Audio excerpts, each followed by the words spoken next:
Assalamu alaikum bandiraɓe heeɗiɓe. Amin calmina on e inde Allah joom jamo, jiɗɗo yimɓe fof nana, kadi jaɓa laawol peewol ngol lelningol, beele ina mbawa dañjude makko jaam celluɗo ha abada. Amin belti hande no feewi e ko min mbawi artude jokkande on yewtere mon laawol peewal. Hono no min mbiruno on e yewtere men ɓennude heeni, hande min ganniyi ko wittude eno almuudo Yeesu almasihu foti wurdude ha wela Allah.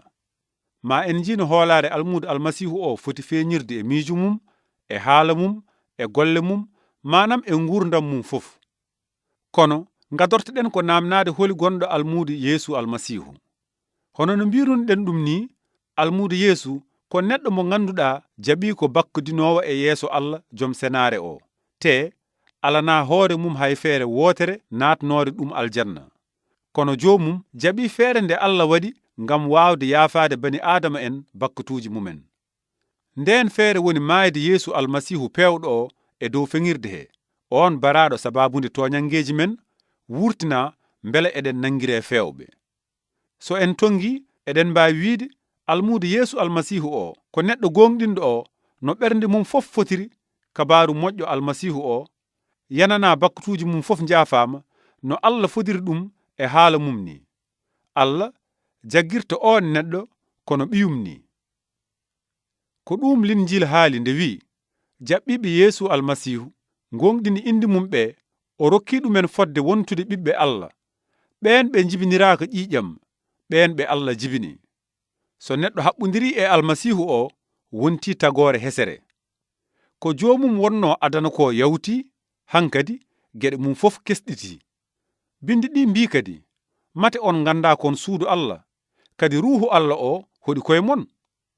Hono noon ononne nangire koye mon no rimɗinaɓe e bakkat, no wuranɓe Allah ni e kaɓɓodiral mon e Yeesu almasihu ngal.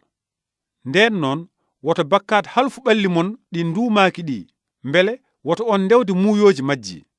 Woto ulle terɗe mon e bakkat, mbaɗon ɗumen gollirɗe oñaare. Ndokke koye mon Allah, tawdi kon wuurɓe iwɓe e hakkunde maayɓe, mbaɗon terɗe mon gollirɗe peewal. Amin namni on, so neɗɗo ɓornimo wutti danejo tal, laaɓɗo cer, beele ina jooɗo to waɗi soɓe walla yaha toon. Ala, jomum kay rentoto kala ko ina tunwina wutti mum. Kala mbo Allah momti bakkutuji mum ne, ko noon wayi, jomum yiɗata ɓadade hay hunde ko Allah yiɗa.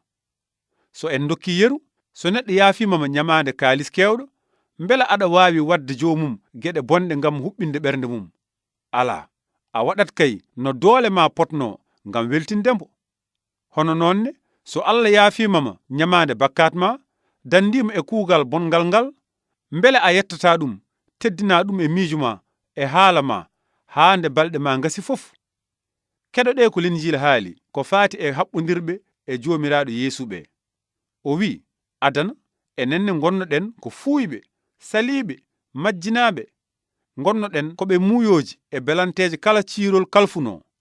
Nguurnoɗen koye ñaaɗre e haasidagal, gonnoɗen ko añaaɓe añodirɓe e koye mumen.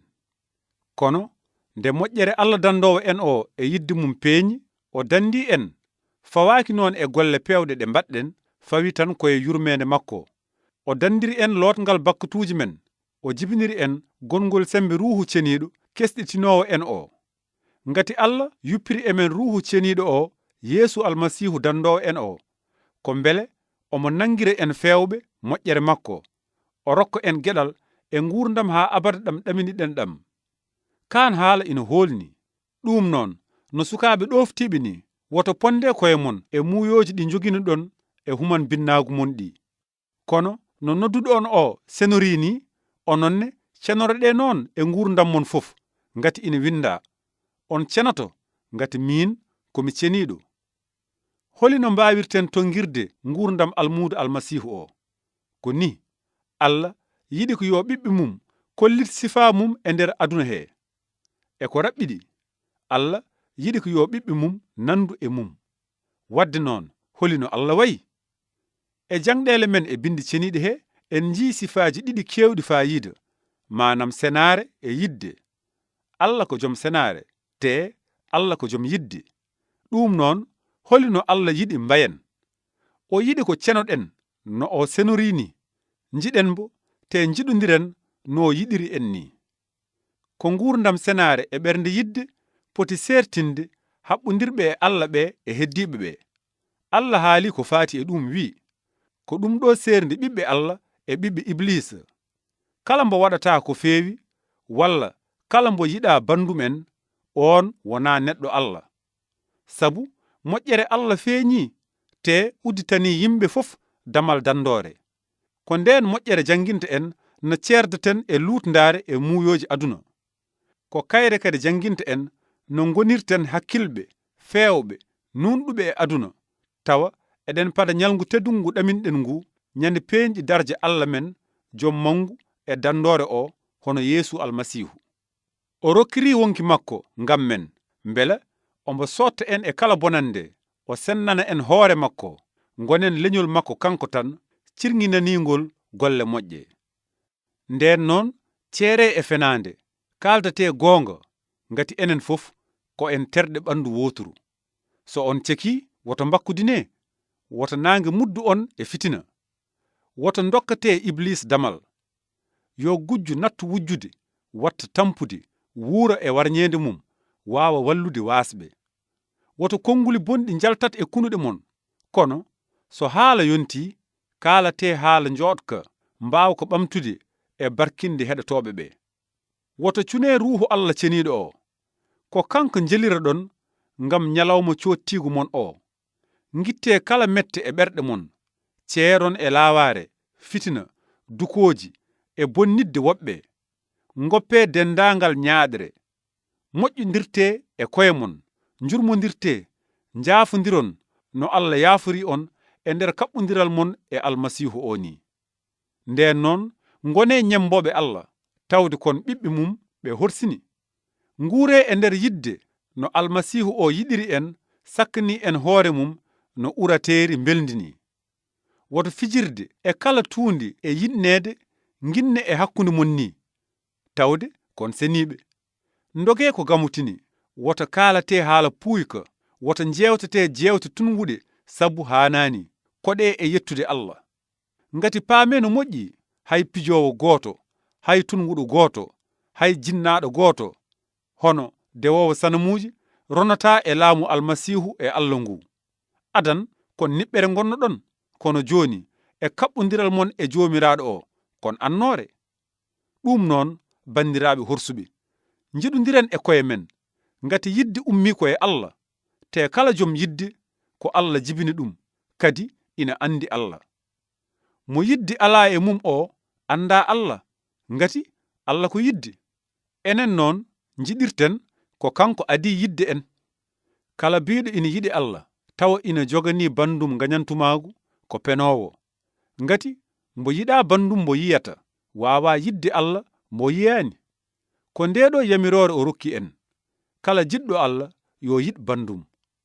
Ko ɗum bindi ɗi kaali, ko faati eno dewowo Yeesu almasihu foti wurdude. Mbele ɗum firti ko almuudo almasihu o wawata bakkudinde, walla ina yiɗa bandu men no yiɗiri hoore mum ni e kala saha. Ala, haa joni bakkat ina wawi yende e makko, kono o duumotako hen.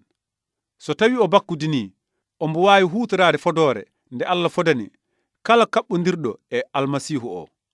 Nde wi, ƴiƴam Yeesu ɗam lawƴanta en kala bakkat.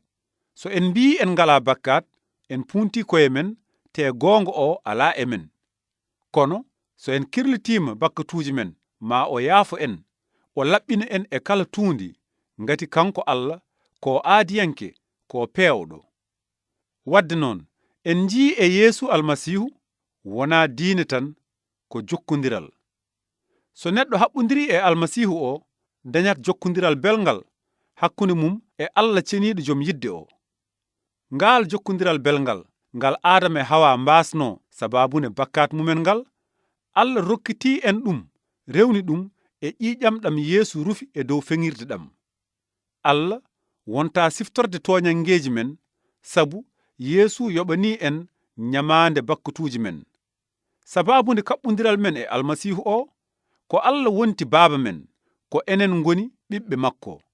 koye galle he jeyaɗen ko ɗum bindi ɗi kaali nde mbi ngati e kaɓɓodiral men e makko minen e mon fof en dañino ɓadoriɗen baaba o tawa koye ballal ruuhu gooto o.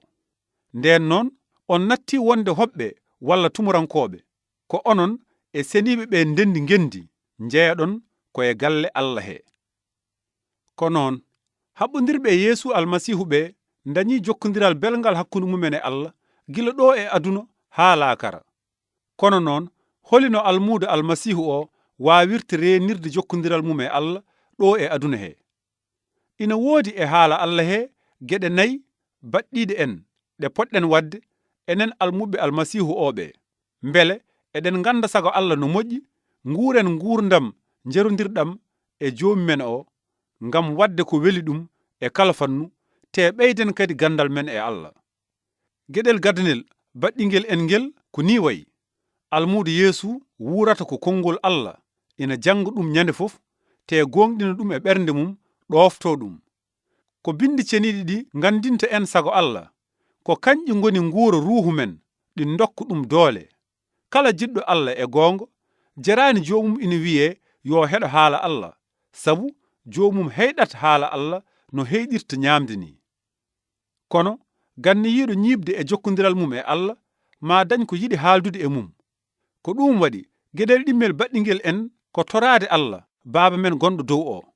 Torade ko yewtere hakkunde almuudo Yeesu e Allah no neɗɗo yewtirta e sehil mum mo ɓuri yidde ni. Almuudo Yeesu ina wawi torade e kala waktu mo yiɗi. Almuudo Yeesu jogaaki haala ko foti tororade joomi mum, kono o foti ñiibde koye torogol paatugol e sohlaaji makko wondude e jettoro e kala saha. O fotaani jooɗaade ni hay saha gooto tawa hakkille makko wonaani e Allah. Almuɓe Yeesu ɓe ino ngandi e wonde torade ina heewi nafoore, sabu joomiraaɗo Yeesu e hoore mum haali wi: so on ñaagimo hunde indam mi waɗat.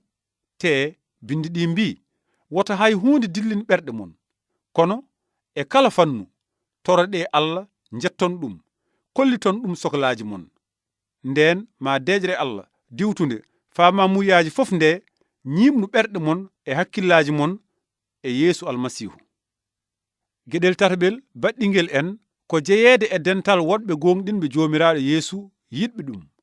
Hono no ƴulɓe kewɗe kuɓɓodirta ni, ko noonne rewoɓe Yeesu ɓe poti tinnodirde. Ko ɗum bindi ɗi kaali nde mbi: mbattodiren hakkillaji mbele eɗen ngurta koye men e yidde e wadde golle moƴƴe. Woto goppen dental men ngal no woni hen ngoori ni, kono ɓeydoɗen waajodirde tawde oɗon jiya ñalngu ngu ina ɓado. Holi geɗel nayiɓel baɗɗingel en keɗoɗe ko Yeesu wino almuɓe mum ko adi ina safe. O wiɓe ina winda almasihu o ma lepte ha maaya, wurta e hakkunde mayɓe ñande ñalawma tataɓijo o. Te e inde makko ma yeyne e dowlaji he fof yo yimɓe mbacca koye mumen, bakkatuji mumen jaafe fuɗɗorade e Yerusalem. Ko onon goni seedeji ɗen geɗe. Wadde noon almuɓe Yeesu ɓe poti wonde ko seedeji mum. Ɓe poti ko famnude kabaru Yeesu almasihu dandowo maynoɗo, mbele yimɓe ina daña jokkodiral belgal hakkunde mumen e Allah ha abada. Te ngun seedam faagu haɗani tan e haala ngu foti ko wondude e nguurndam mbayliɗam kewɗam senare e yidde ɗam ganduɗa ko ɗoftiɗam kabaru moƴƴo o. Sabu bindi ɗi mbi: laamu Allah wona haala ko baawɗe. An keɗiɗo hande, mbele ina waɗi e nguurndam ma ñalngu ngu ganduɗa a gonɗini dandowo o, hono Yeesu almasihu yaafima bakkatuji ma, hesɗitini ɓernde ma? Mbele an ka almuudo Yeesu almasihu tigirigi? Mbele nguurndam ma ina heewi senare Allah e yidde mum? On jaarama sabu keɗgol mon. Yo moƴƴere Allah won e mon, te miccoɗon no moƴƴi e ko bindi ceniɗi ɗi kaali nde mbi: Allah ko annore, niɓɓere ala e mum. So en mbi eɗen kaɓɓi e makko tawa nguurɗen koye niɓɓere, en peni te goonga ala e golle men.